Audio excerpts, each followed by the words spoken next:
স্বামী বিবেকানন্দের বাবা তার বৈঠকখানায় অনেকগুলি হুঁকো রাখতেন, যেন একজনের পান করা হুঁকো মুখে দিয়ে অন্যের জাত না যায়।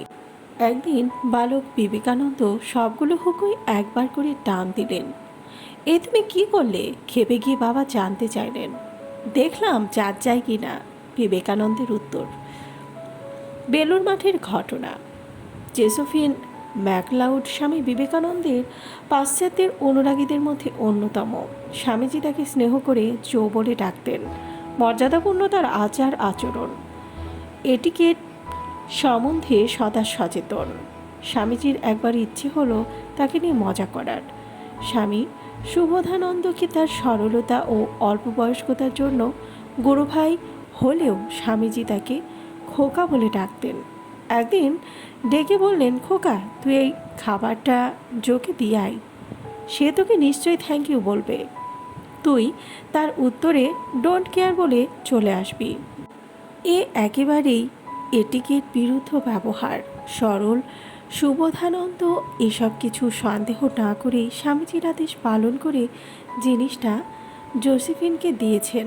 জোসেফিনও যথারীতি থ্যাংক ইউ বলেছেন। সুবোধানন্দজিও স্বামীজির শেখানো কথা ডোন্ট কেয়ার বলে সাথে সাথে পেছনে ফিরেছেন। দেখতে না দেখতে স্বামীজি ঠিক যেমনটি আন্দাজ করেছিলেন, যে ভীষণ উত্তেজিত হয়ে হাঁপাতে হাঁপাতে স্বামীজির কাছে এসে রেগে ফেটে পড়েছেন। What right has this lad to humiliate me? জোর সেই ড্রাগত মূর্তি দেখে স্বামীজির কি হাসি!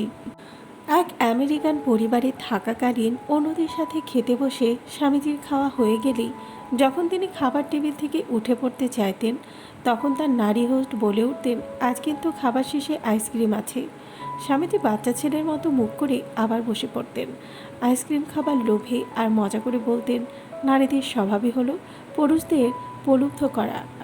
প্রখ্যাত নাট্য নির্দেশক গিরিশচন্দ্র ঘোষের সাথে স্বামীজির কথা চলছে। স্বামীজির মতোই গিরিশবাবু শ্রীরামকৃষ্ণ পরমহংসের ভক্ত।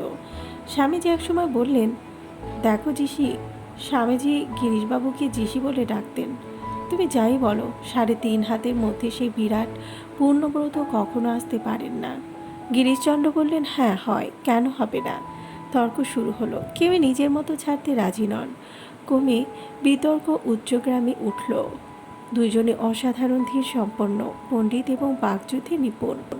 স্বামীজি শান্তভাবে কথা বলে যাচ্ছেন, কিন্তু গিরিশচন্দ্র ক্রমেই উত্তেজিত। বহুক্ষণ কেটে গেল। গিরিশচন্দ্র আর নিজেকে সামলে রাখতে পারছেন না। স্বামীজিও গিরিশচন্দ্রকে ক্রমে ক্রমে উত্তেজিত করে তুলছেন। শেষে গিরিশচন্দ্র চিৎকার করে মাটিতে হাত চাপড়ে বলে উঠলেন, হ্যারি শালা এসেছে, আমি দেখেছি। স্বামীজি তৎক্ষণাৎ উঠে গিরিশচন্দ্রকে আলিঙ্গন করলেন। দোতলা থেকে সিঁড়িতে নামার সময় স্বামীজি সঙ্গী বাবুরাম মহারাজকে বলছেন, জেসির সাথে দুটো ফলস স্টক করা গেল। আমার গুরুর এমন একজন শিষ্য আছে যাকে বিশ্বাসের অতল পাহাড় থেকে কেউ নামাতে পারবে না। স্বামী বিবেকানন্দ নাম ধারণ করার আগে তাকে ডাকা হতো নরেন নামে। নরেন তখন মেট্রোপলিটন স্কুলে। একদিন ক্লাস চলাকালীন ক্লাসের একটি অবাধ্য ছেলের অদ্ভুত আচরণে ক্লাসের সমস্ত ছেলেরা হঠাৎ হেসে উঠল। এতে শিক্ষক রেগে গেলেন, কিন্তু ছেলেটি এমনই অবাধ্য ছিল যে শিক্ষকের রাগকে উপেক্ষা করে উল্টো শিক্ষককেই উপহাসের পাত্র বানাতে লাগলো। এতে শিক্ষক রেগে গিয়ে ভাবলেন, এই সমস্ত ঘটনা বুঝি নরেনের ইশারাই হচ্ছে। সব ঘটনার পেছনে বুঝি নরেনের বুদ্ধি কাজ করছে। তিনি রেগে সকল শক্তি দিয়ে নরেনের কান মলতে লাগলেন। তিনি এত জোরে জোরে কান মলতে লাগলেন যে অল্প সময়ের মধ্যে কানের লতি ফেটে ঝরঝর করে রক্ত ঝরে পড়ল। যন্ত্রণায় কাতর নরেন কোনো কথা না বলে চুপচাপ নিজের সকল বইপত্র নিয়ে ক্লাস থেকে বেরিয়ে গেলেন। দৈবক্রমে ক্লাস থেকে বের হতেই তিনি স্বয়ং ঈশ্বরচন্দ্র বিদ্যাসাগর মহাশয়ের সামনে পড়ে যান। বিদ্যাসাগর ছিলেন ওই স্কুলের প্রিন্সিপাল। রতনের রতন চেনে। বিদ্যাসাগর মহাশয় জানতেন নরেন কোনো জগতের ছেলে, কোন ধাতের মানুষ। তিনি নরেনকে এভাবে ক্লাস থেকে বেরিয়ে যেতে দেখে কারণ জানলেন। নরেনের কান থেকে রক্ত পড়া সব কথা বলে দিচ্ছিল। তিনি নরেনের কাছে সব ঘটনা জানতে চাইলেন। নরেন খুলে বলল। তখন বিদ্যাসাগর নরেনকে সাথে নিয়ে ক্লাসে গেলেন। তিনি সবার সামনে সেই শিক্ষককে বললেন, আমি জানতাম আপনি একজন শিক্ষক, একজন মানুষ। এখন দেখছি একজন পশু। ঘটনা বিচারের ক্ষমতায় আপনার নেই। রাগে অন্ধ হয়ে আপনি সূর্যের কান টানতে চলেছেন।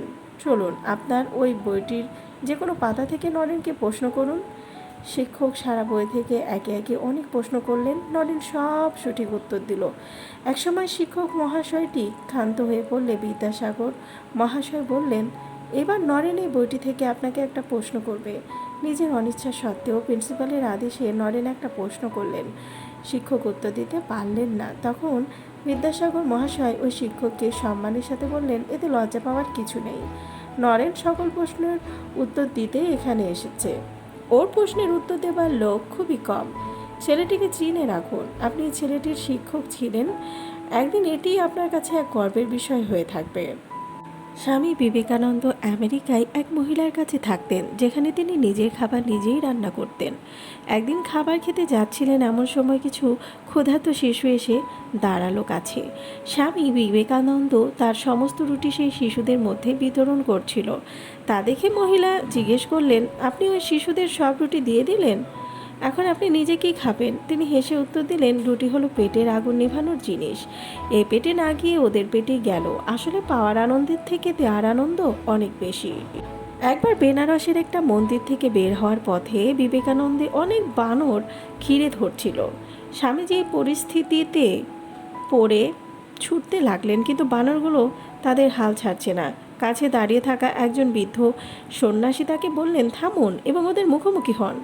বিবেকানন্দ তখন ঘুরে বানরের দিকে এগোতে লাগলেন। এই মনোভাবের কারণে সব বানর পালিয়ে গেল। এই ঘটনা তিনি শিখেছেন, ভয়ে পালিয়ে না গিয়ে মুখোমুখি হতে হবে। বহু বছর পর তিনি এক সম্বোধনেও বলেছিলেন, যদি কোনো কিছু তোমাকে ভয় দেখায় তা থেকে পালিয়ে যেও না, ভয়ের মুখোমুখি আর ভয়কে জিতে নাও। এক ব্যক্তি স্বামী বিবেকানন্দকে বলেছিলেন, আমি কঠোর পরিশ্রম করেও সফল হতে পারি না। এতে স্বামীজি তাকে তার কুকুরকে সাথে নিয়ে বেরিয়ে আসতে বললেন। তিনি যখন ফিরে আসেন তখন কুকুরটি ক্লান্ত ছিল, কিন্তু তার মুখ উজ্জ্বল ছিল। এর কারণ জানতে চাইলে তিনি বললেন, আমি সোজা পথে হাঁটতে গিয়ে রাস্তার কুকুরের পেছনে দৌড়াচ্ছিল। স্বামী বললেন, এটা তোমার উত্তর। আপনি আপনার গন্তব্যে না গিয়ে অন্যের পেছনে দৌড়াতে থাকেন। নিজের গন্তব্য ঠিক করুন, সফলতা আসবেই। স্বামী বিবেকানন্দ সরল জীবনযাপনের পক্ষে ছিলেন। তিনি অন্যকে বস্তুগত উপায় থেকে দূরে থাকতে শিক্ষা দিতেন।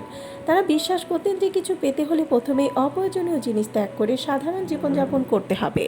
বস্তুবাদী চিন্তা লোভ বাড়িয়ে আমাদের লক্ষ্যকে বাধাগ্রস্ত করে। বিদেশ যাওয়ার সময় স্বামী বিবেকানন্দকে একবার জিজ্ঞেস করা হয়েছিল, আপনার বাকি জিনিসগুলি কোথায়? এটাই সব, তিনি উত্তরে বলেছিলেন। কেউ কেউ ব্যঙ্গ করে বলল, আরে আপনার সংস্কৃতি কেমন, শরীরে শুধু জাফরানের চাদর জড়ানো? এই নিয়ে তিনি হেসে বললেন, আমাদের সংস্কৃতি তোমাদের সংস্কৃতি থেকে আলাদা।